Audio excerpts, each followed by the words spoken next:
This is your daily 10-minute business and finance news wrap. I'm Ricardo Gonçaves for this Thursday, the 4th of February 2021.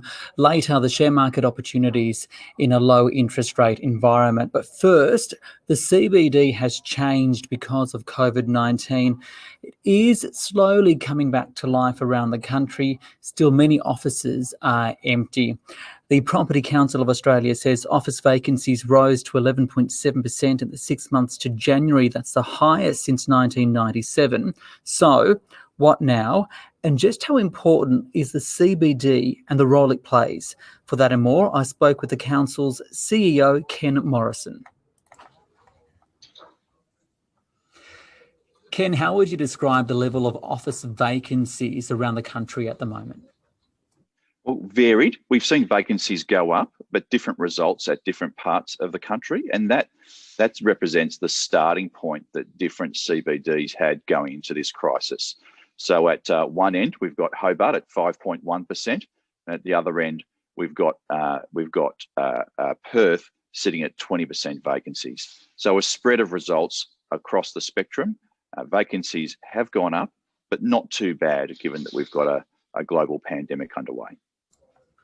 But was it just the global pandemic that saw this increase in vacancies? What we've seen is it's unsurprising that vacancies have gone up in the middle of a pandemic, but about 3/4 of the impact is actually the new supply of office space coming onto the market rather than reduced demand from tenants. So, we've known that supply is coming. There is some more supply. The good news is we haven't seen a collapse in demand from tenants. What were we seeing even before the pandemic? Were we seeing a change in the way people were moving away from offices, or was there that demand?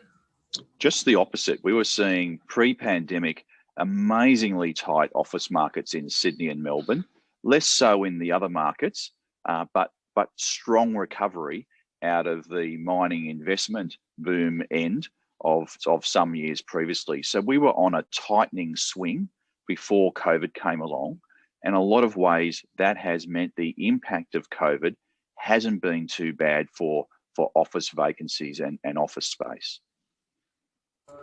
What about for the major capital cities, your Sydney and Melbourne? What is it looking like there? Because we've done a number of stories about how a lot of the smaller businesses have been impacted by fewer people in CBDs. Yeah, so I'll start that again. Well, we've got vacancies in those two cities sitting at around 8%, which is higher than what it was 12 months ago. It's still incredibly low by international standards, but still, the leases might be there in place, but people still have to return to the office, particularly in Melbourne. So it is important that as we're trying to get economic recovery, that we also get CBD recovery. We're not going to be able to recover the jobs and economic growth that we need unless those CBDs come along with us. And for all those retailers and tenants who have been doing it tough, waiting for those office workers to return, it's important now for them that we do have that recovery underway. State governments are slowly lifting office capacity limits. We saw overnight, though, Victoria put a pause on the increase it's meant to see next week. Are you worried that these COVID outbreaks may impact return to work measures? Well, what the pleasing thing over the summer is that governments have been able to get on top of these little outbreaks. So expectation is that those little outbreaks will probably continue here and there, but that our health systems are up to the job.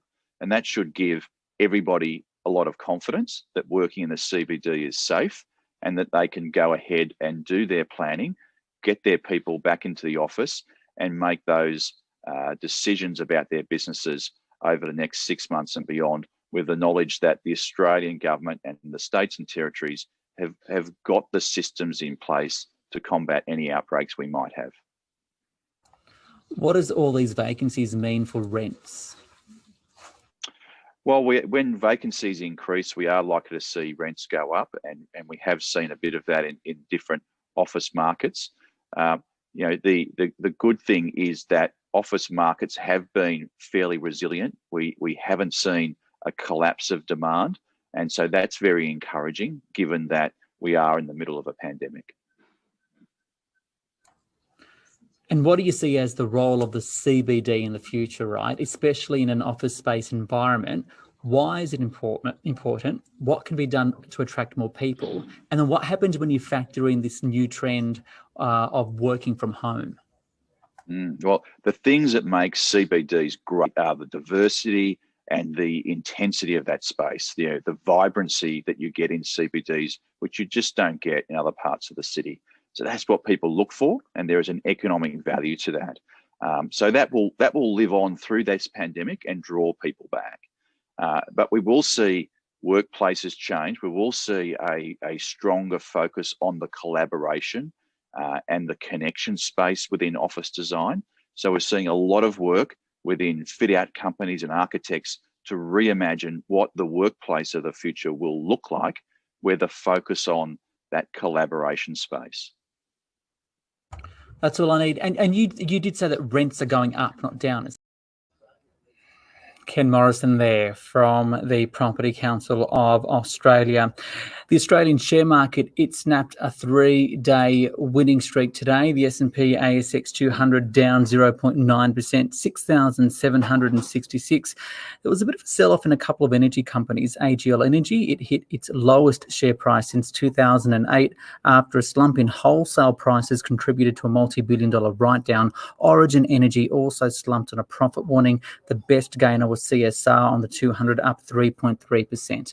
For more on that, I spoke earlier with Angus Geddes from Fat Profits. Angus, the market is down today. Why?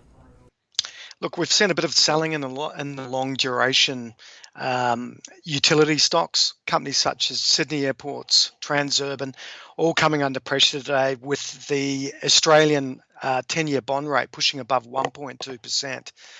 Bond yields are now rising at the long end of the curve because of, rising concerns about inflationary pressures. We heard from the RBA governor yesterday, who said rates will stay low for longer, no change at least until 2024, right? So what does this mean for shares, and are investors as a result going to take on more risk? Look, it's very hard for investors to get a decent return on cash and investments. So it's really the low interest rate environment is really pushing investors up the risk curve, and they're really having to turn to the stock market now, which is, of course, pays a much higher yield than you'd get on your term deposit at the bank. What would be your message, though, to investors that are turning to the share market, especially retail investors that have had no experience, and they look at companies that have surged, if they look at your Afterpays and some of the retailers? I'd be looking at some of the more beaten down areas of the markets. So, for example, the banks, they look quite attractive at these levels. And if interest rates at the long end of the curve continue to rise, that will be very good for their margins. So I'd be looking for some of those more sort of overlooked sections of the market. Okay, what does this all mean for where the ASX 200 will go? What kind of targets have you got? Look, we're very bullish on the ASX for this year. I think that the ASX can get to 7,300, particularly whilst we've got interest rates at the short end of the curve remaining under pressure and the RBA keeping the cash rate at 0.1%. And then on the flip side, we've got a recovery in the banks. I think that's going to gather momentum this year. And of course, the resource stocks, BHP, Rio, are going through a really good patch now with high and buoyant commodity prices. Angus Geddes there from Fat Profits, and that is SBS On The Money for this Thursday, the 4th of February 2021. Tomorrow will be all about retail sales numbers from the Bureau of Statistics. We'll get them for December. Today we heard from NAB online retail sales, according to it, up 34% year on year. So we'll see if that is reflected in the official numbers. I'm Ricardo Gonçaves. You can follow me on Twitter and Instagram at Business Ricardo.